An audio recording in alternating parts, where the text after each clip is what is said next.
And joining me to run through all of the top stories is commentator Sam Armstrong. Thank you so much for joining us once again. Good morning, Julia. Always good to start on Monday morning with you. We kind of, get the blood flowing and get some meaty topics. I mean, no doubt at all, Israel, Gaza, what's at home and abroad, actually, is still one of the top stories. 6 months anniversary of the horrific Hamas attack that took almost 1,200 lives in Israel on October the 7th. We also saw couple of key developments. One, crucially, the IDF withdrawing pretty much all of their troops from southern Gaza, from Khan Younis. Talk about any assault on Rafah will be long delayed. We're seeing more aid getting in, a lot more aid, which is absolutely crucial for civilians. But also, crucially, negotiators from the IDF and from Hamas meeting in Cairo, negotiations on some sort of ceasefire and hostage returns starting once again. All, positive developments, would you say?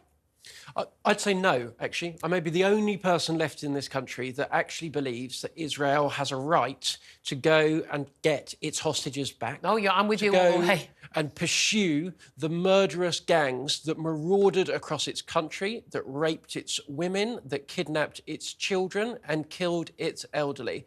If it's just me, I will keep saying this. Hamas is a terrorist, murderous, brutal gang that persecutes its own people, that tries to murder those around it, that needs wiping off the face of the earth. This war has taken a little while, but let's be clear, 6 months in the grand scheme of warfare is not that long a time. I'm fascinated by how many people in discussing this in Britain talk about how this has gone on for too long. 6 months is not a long time in any warfare. We look at Iraq, Afghanistan, look at Ukraine war stretching well into its 3rd year now. And the number one reason why this war has taken the time it's taken and why it has been so difficult to pursue Hamas without incurring civilian casualties is that Hamas uses the people of Gaza as a national human shield to hide its corruption, to hide its criminality from the justice that it deserves. So those appalling scenes, not just in October, but that run through its entire history. We discussed this an awful lot last week, but what do you think about this ongoing discussion about arms sales, particularly from the UK? Now, bearing in mind it's less than sort of 0.1% of arms sales of the arms that Israel has come from the UK. So it's more of it's an Islington dinner party principle conversation rather than it is a practical consideration of their ability to wage war against the Hamas terrorists. But we had the Deputy Prime Minister, Oliver Dowden, who was on Laura Kunsberg's show yesterday on the BBC, and I have to say, giving very strong support to Israel, rather more than I would say that David Cameron, our Foreign Secretary, is currently giving to Israel. But he said that he believes it is still legal for the UK to continue to sell arms to Israel, despite, of course, former Supreme Court judges and some other 600 great legal minds of the great and the good saying that we should suspend arms sales to Israel. Now, this has happened under numerous prime ministers before, including Margaret Thatcher and Tony Blair. This does happen depending on what Israel is doing. Do you think it is still legitimate for us to, under our rules at home and international law, to supply arms to Israel? Yeah, I'm sorry, Baroness Hale of Brexit Spider Brooch fame, but I think you may have missed the memo, right?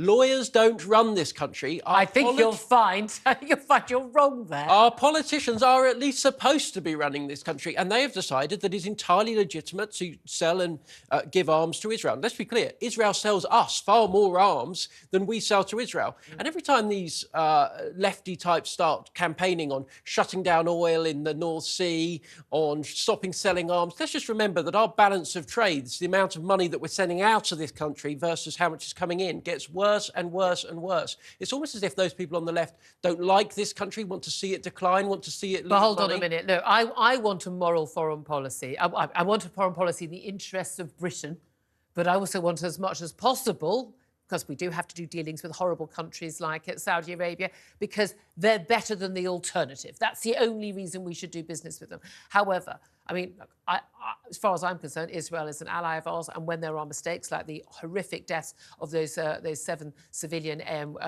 World Food Kitchen aid workers, including 3 Brits, absolutely awful. I was quite shocked by the national outrage about this by so many people, how appalling and awful this was. Unfortunately, this does happen in war, and Britain has done it, America has done it, all of our allies have done it.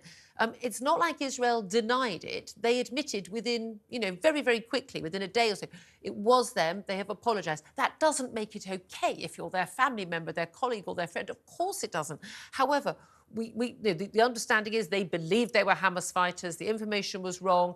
It's a terrible tragedy. These things happen. I'm not being glib about it. I'm just fascinated by how many people are absolutely stunned to discover that innocent people die in wars. Yeah, and let's be clear, they happen in anti-terrorist operations more. Why? Because terrorists don't wear uniforms. Yep. They don't turn up in tanks. They hide in civilian cars. They deliberately make themselves look like these people. And we know Hamas has used ambulances, the like. And in so doing, they endanger people. But you're absolutely right. These types of incidents happened on operation when we were in Iraq, when we were in Afghanistan. British troops do it.